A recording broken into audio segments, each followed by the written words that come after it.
Hi, my name is Claudette Stewart. I'm a door supervisor. I've had my badge now for over 22 years.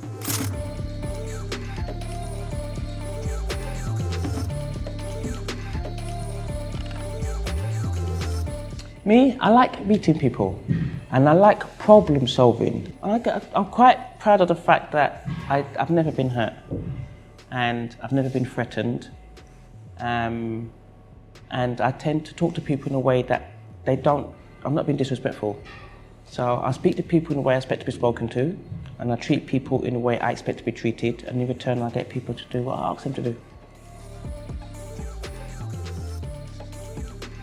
I fell into it by accident. I was working for a bank and I needed a second income. And one of my neighbours, this is even before the SIA existed, one of my neighbours was I thought it was stewarding at this football club. And I started doing, it was a one-day induction course, and I started doing it in my spare time. And then the SIA came out, and I had to make a decision. You're going to keep doing it. If you do, you've got to go and get this badge. And then while I was deciding whether to do it or not, the football club I worked for said they'd pay for the badge for me. And they'd pay for the course. So I said, okay, so I got the whole lot for free the first time, luckily. And then that was it. Once I got it, I took to it like a duck to water, and it became my profession. When I first started, I would not do doors. For the first, I think I had my badge for about 7, 8 years before I refused to do doors, because I thought to do doors, you got to be able to fight, you got to have muscles, you got to be big and strong, and I'm none of those, so I stayed away from doors. And then one of my colleagues who I trusted more than I could say blood. You get when you work in security, sometimes you get really family orientated with them. They become like a second family. So one of my guys from my second family talked me into doing a door with him one night. And I stayed at the same venue for 5 years after that. Took to it like a duck to water. Ended up doing that same venue for 5 years. And that's it, ever since then. I've got no problem with doors. You can be your best friend or your own worst enemy. Learn to keep a straight face. I've learned over the years to try and be expressionless if I feel my honest expression might be offensive. So I've learned to keep my face expressionless. I don't pass judgment. I do not get into people's personal space. And I do not speak to people in a way I don't expect to be spoken to. And if a customer has a problem, I'll try and look at that problem as if it was my problem, and then whatever decision I'd find acceptable for myself, that is the resolution I give to my customer, and it never fails. I like being a woman in security because I think I tend to deal with men better than men. Like I said, I've never been hurt, never been threatened. Yeah, I think I bring that softer side, and I sort of tend to squash conflict quicker than the men do. I was working at a different football ground. The stand supervisor had called because the fans, they're not meant to be standing on the stairs. And she said, I need some help to get the fans to come off the stairs and go back to their seats. Gone in ahead, and I've got all of my team in single file, so there's 6 of us.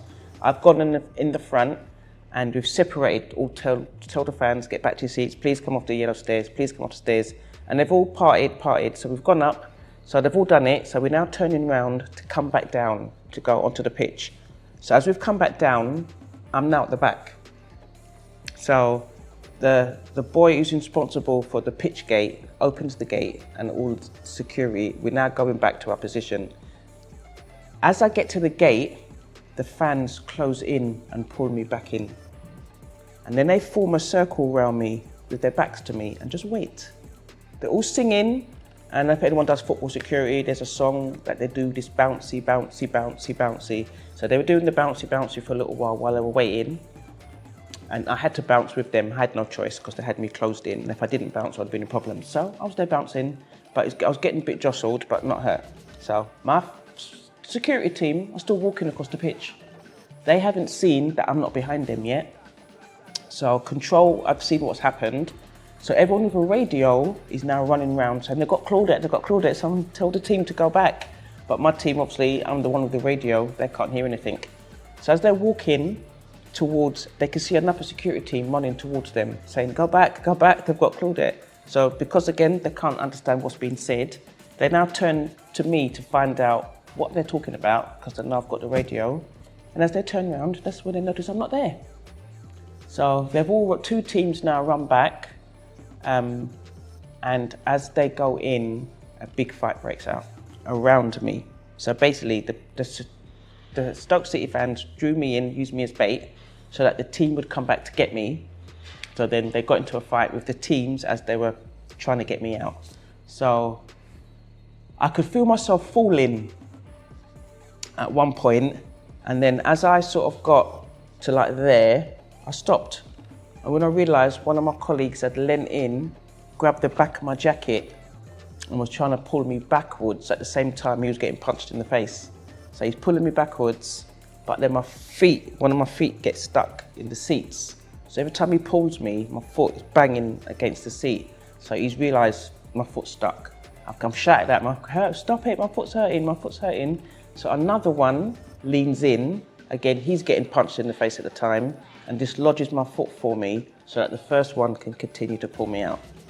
And that's how they got me out. So I think about 6 of us ended up in St John's that day. It was just before I became a supervisor. I was working at a football club, and my team were called to assist a second team who was having problems with a gentleman because they were trying to get him out and they couldn't get him to move. So it wasn't until I got there I realised one of the reasons they couldn't get him to move because he was a giant, an absolute giant. I call them man mountains. So this man mountain was being restrained by 5 male individuals, and he was basically treating him like Skittles. Every time he moved his arm, somebody went flying. So what started off as what should have been a straightforward ejection turned into authorization for arrest based on the fact that 2 of the security who were trying to get him out got hurt, and for disobeying the instructions of the security. So it had now gone as far as the club had authorised an arrest on him. So they were trying to get him out so they could give him to the police. So my team came over to help them. So now he had 10 men trying to restrain him to get him, and they still couldn't move him. He just stuck solid and refused to be moved. So I walked over to him as he was being restrained against the wall, and I said to him, "What's your name?" And he went, "Jimmy." I said, "Okay, Jimmy, you're Scottish." So I went, part of the reason they were restraining him because they've caught him going into the ladies' toilets. So I said to him, "Why was you going into the ladies' toilets?" He said something, and to this day, I don't understand what he said to me. He had a very strong Scottish accent. So I said to him, "Jimmy, I didn't understand you. Please say it again, but just say it a little bit more slowly." So he said it again, more slowly, still didn't understand him, then he started to cry. He was intoxicated. So I said to him, "Right, we're going to go down to 1-word answers. So I'm going to ask you the question again, and I just want 1-word answer. Why was you trying to get into the ladies' toilets?" And he said, "Katie." So I said, "Katie? Did you say Katie?" And he said, "Yeah, Katie." So I went, "Who's Katie?" He said, "My daughter." So I said, "Is your daughter here?" And he said, "Yes," and he started to cry. So my supervisor, I said to my supervisor, "Do you mind if I take over?" And he said, "What did you want to do?" And I went, "Get the guys to let him go." My supervisor said, "I can't authorise that. Control's got us on camera. The arrest has been authorised. We just need to get him out." So I said to my supervisor, "I'll take full responsibility for anything that goes wrong if you let him go and anything happens." So he said, "Okay, we're just Control." Control agreed. So I said to Jimmy, "My name's Claudette, so I'm going to trust you right now. So I'm going to get my guys to let him go, and I'm going to look after you." So he said, "Okay." So all of the guys let him go, and I put my hand out and I went to him, "Come." He took my hand and he came. So I now wanted to try and figure out what was in the toilet that he was going in there for, because everybody else was back watching the match. The half time was over. It wasn't like he was going to go in and see anything. So I went back to the toilets with him and I said, right, wait here. I'm going to go inside and see if I can find Katie. So I've gone in and I've pushed all the toilet doors and there's nobody in there. So I've come back out and I said to him, are you sure you brought her with you? Because you've quite had a bit too much to drink. Are you sure you remembered you had your daughter here? And he started crying. He went, no, my daughter. He said, Katie's here. So my supervisor then went back to control. Right, control said, we've got to get him out now. We've checked the toilets. She's not there. Help us get him out because you're the only one he's listening to at the moment. So as we tried to, he still resisted. So I said to my supervisor, right, just before we go through all of this, there's another toilet right down the other end. See, he goes, why would she be down there? I went, I don't know, but just, at least before we say she's not here, let's go and have a look. So he huffed and puffed, rolled his eyes for a little bit, but agreed, because there's no way Jimmy was going to go out easily, so it'd be easier to do it this way. So, against everyone's better judgment, I did. I went and took everyone down to the second set of toilets, which was a bit of a walk down. I left Jimmy standing outside, went in the toilet, checked all the doors like I did the first time. This time, all of the doors opened except for one. So I knocked on the door. I said, is anybody in here? There was no answer. I got on my hands and knees and I looked under the door and I saw a pair of black trainers. So I came out and I said to Jimmy, is Katie wearing black trainers? And he said, yes.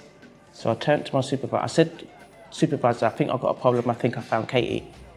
So we've all gone back into the toilets. I've asked Jimmy to pick me up. So he's picked me up so that I could look over the toilet door. When I've looked over the toilet door, his daughter is unconscious on the toilet. So I've turned to my supervisor, and I said to my supervisor, cancel the arrest, cancel the ejection, we need St. John's. So he's radioed for medical assistance. Jimmy, her dad, has helped me climb over the door and lower myself into the toilet. I tried to see if she was get her conscious, she wasn't responding. So I've made her decent, so I've got her dressed again, and then I've opened the door from the inside. St. John's was there waiting for me as I got the door open. They went in, they couldn't wake her up either. They sent for the trolley. The trolley came, we wheeled her quickly back to the emergency room with her dad behind her, crying his eyes out. Turns out she was 15. Her dad had brought her out, let her drink. She got drunk, wandered off, and then passed out on the toilet. So, which would have been a bigger problem for me if her dad had been arrested, because then I'd have been left with a minor. I wouldn't have found her for another hour. I'd have been left with a minor with no idea who she was with, and that would have been a bigger problem for the football club, I think. So I always take that as one of my proudest moments.